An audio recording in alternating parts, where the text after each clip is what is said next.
Morning, everybody. Saturday morning. I hope you're all in good form. I know it's a little bit early and I sound probably a little too chirpy, but I'm going away for the night tonight, so I'm very chirpy. um, Hope you're all okay. I hope at least some of you busy women are watching this in bed. Please tell me some of you are still getting a lie in. No such luck in our house, but as I say, when I'm going away for the night, I don't really care.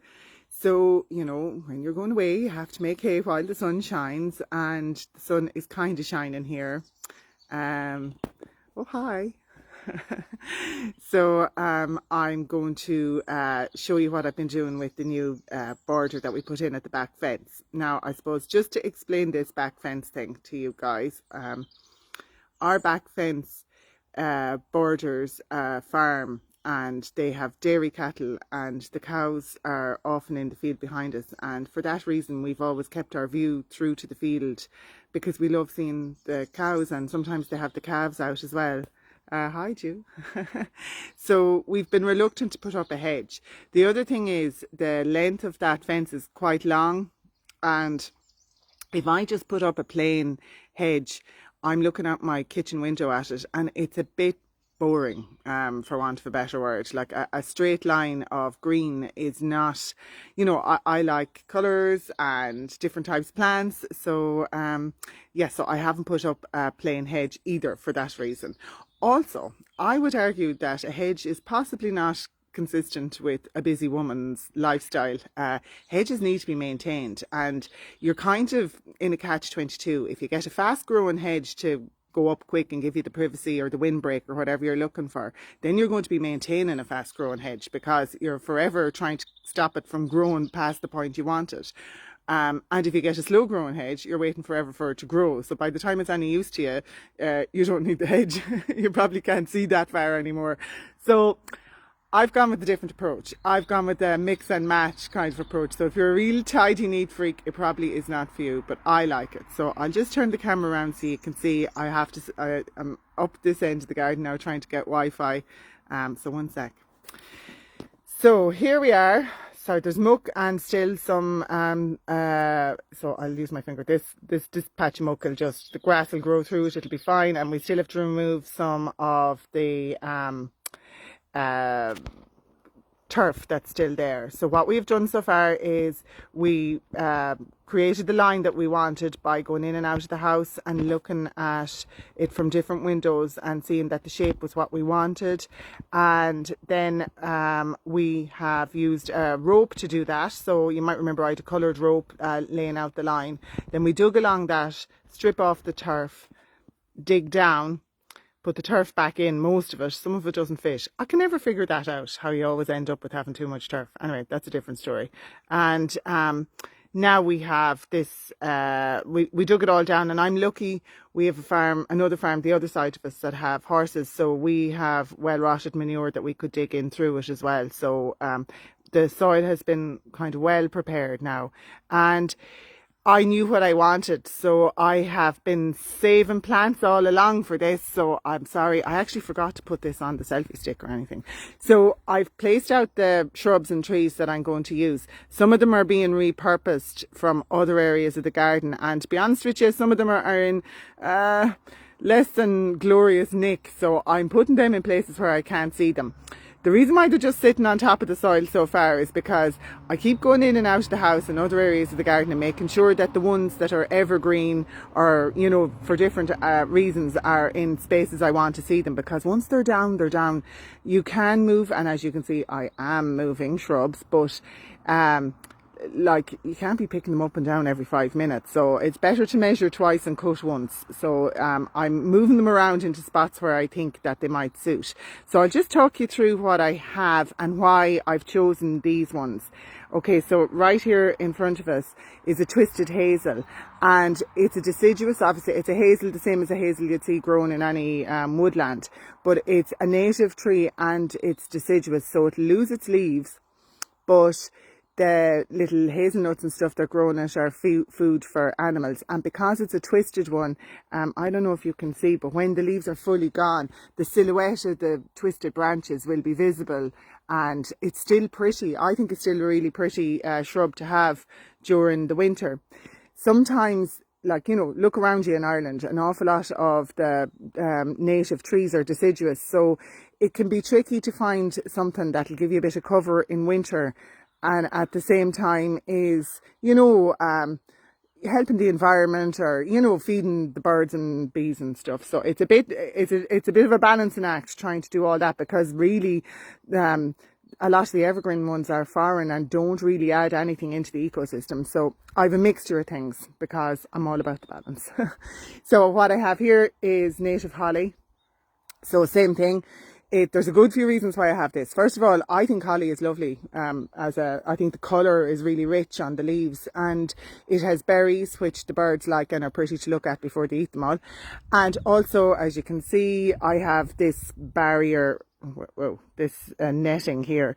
I really don't like the look of this. I think it's ugly, but when the cattle are in the field, they're going to eat my bushes if I don't put it up. So it's up for a couple of years to get them established. And then I'm hoping that by the time they decide to taste the holly and get a few prickles, that the holly will be big enough to fight its own battle. So that's holly there.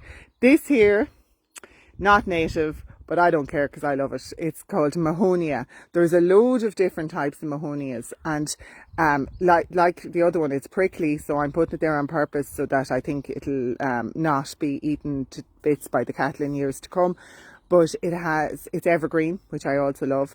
It's not obvious from that one there, but the leaves do turn a lovely reddy colour when they're coming on. They're the opposite to other leaves. They kind of, the new growth comes in a red colour, and then it has lovely yellow flowers in winter.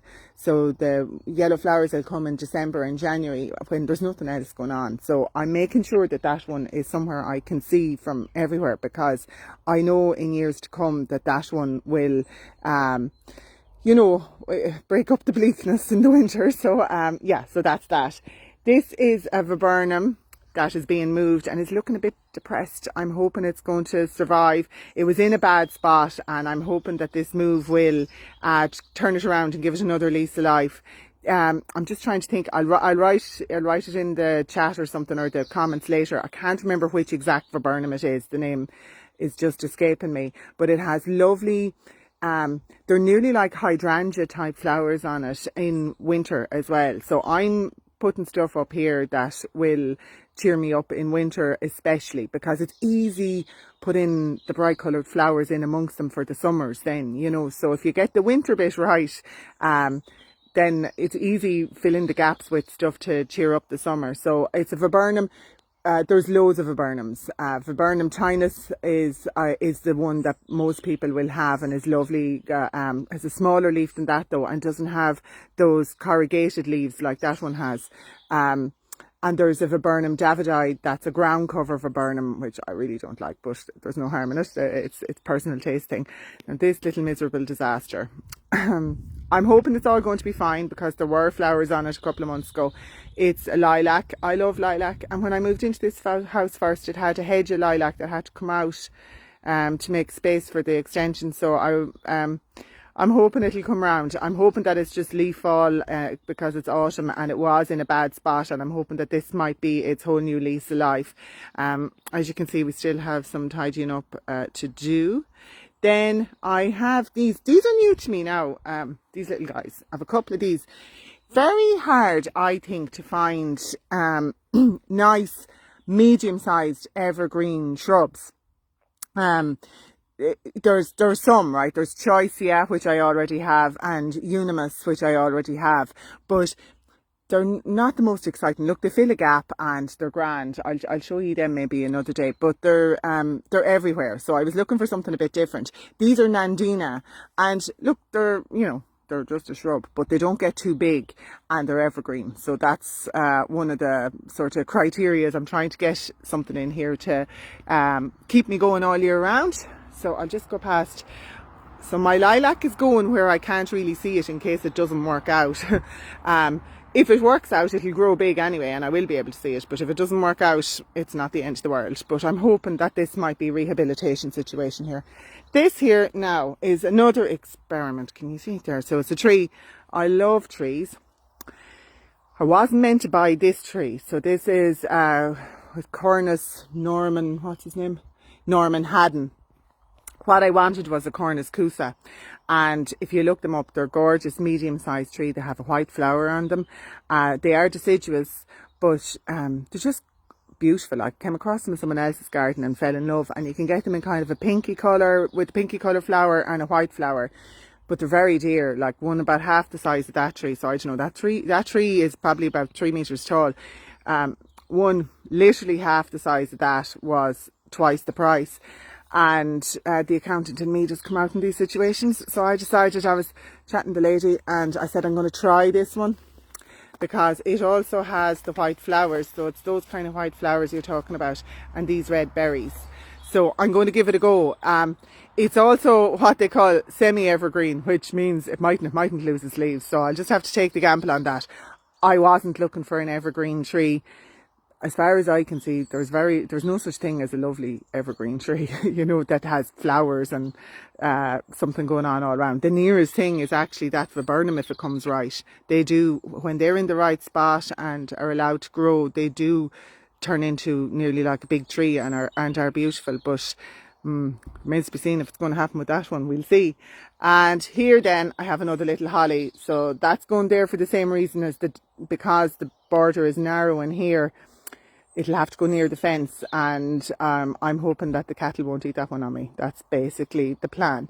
So I know it's a bit weird to be kind of going as far as here and stopping, but this is a garden of compromises, and this is why we can't go the whole way, because we must keep the goal, which is very important too, because, you know, it's not just for me. So the goal is being kept, and that position was kind of the last spot left in the garden that would lead, you know, give it a long enough kick up to a goal. So it's there. And yes, I know I'm quite close to my swing set here, which, you know, but we've done a few experiments. We put the kids up, and my thinking is, unfortunately, nothing lasts forever, and that someday my swing set mightn't be in as much demand, and when the day that comes, at least I won't have nothing behind it. So at the moment it's still, you know, all go on my swing set and on the garden house. But actually this, you know, when you clear off this here, there's still a fair bit of space there. Like we stepped it all out and brought the kids out, so I think it's going to be okay, because my long-term plan is in years to come, when you know, when the kids aren't around so much or aren't bothered about playing in my garden, I will join the whole thing up, right? I'll join up this little bit here, and I'll put a path from over there. Sorry, my finger made a mess of that. Anyway, from over there right away through the lawn, and put other features either side of the path. So I'm kind of planning way down the line, while at the same time allowing for what I have at the minute. So the plan is today, before I go on my holliers, is to get these in to the soil. That actually takes no time. The work is in the thinking it out, the digging the actual soil out, and planting them in the ground is the easy bit, you know. So I'll be doing that today before I go. And then I will, of course, be putting in bulbs, because I'm bulb mad, and I have them already bought, got a great deal on those. And I will be filling it in with perennials as well for the summer next year. But there's no rush on that, you know. I'll take my time and see how these guys settle in and decide what's going in, and figure it out as I go along. And I'll have to come up with a way that the transition into this existing bed is a bit, you know, less stark. Yeah, we'll have to improve that. But I'm loving this bed at the minute, because I don't know if any were watching when I was a bit depressed, when all my lupins, I had loads of lupins, they died off, and it was all gone a bit miserable here in the middle of the summer when everyone else had colour. But it's coming around a bit again now. I have lovely, I won't look at my finger do this, lovely hollyhocks here going up the side of the office. My crabapple fruit are on the tree. I don't know how to do this.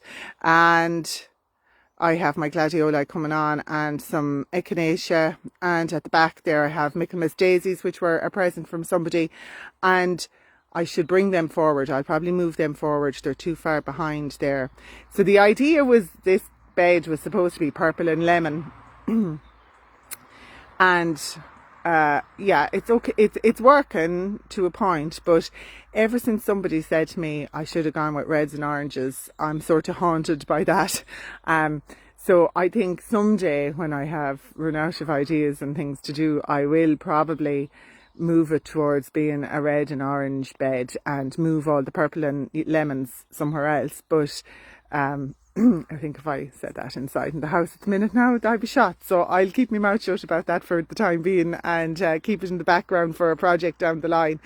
And I think that's it, really. That's the update on it.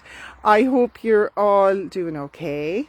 I hope you're, if you're moving and dividing still loads of time for it. If there's things in the wrong spot in your garden, the next month or two, you still have plenty of time to move them around. And do it safely, you know, with the best chance of the plants bedding in well. So don't be afraid to do it. Like, don't be afraid to move things. If they're not in the right spot, they probably won't grow into it. You're probably better to move them, is my advice on it. If you've established plants, this perennial plants, like the likes of the Michaelmas daisy type ones, although maybe they're not, I'm trying to think, heucheras. If you have echinaceas, those kind of plants can all be divided now as well. So that's a great way of filling out a bed without spending any money. If you have them there for 2 or 3 years, dig them up, split them. They'll usually come away in your hand. They nearly want to divide, and put them down in different spots again. And like, my theory on all of this is the more plants you have in a bed, the less weeds, the less space for weeds there are. So it's not everyone's cup of tea, but it works for me. So that's it. Have a lovely weekend, everybody. Thanks a million for watching, and I will speak to you next week. Bye.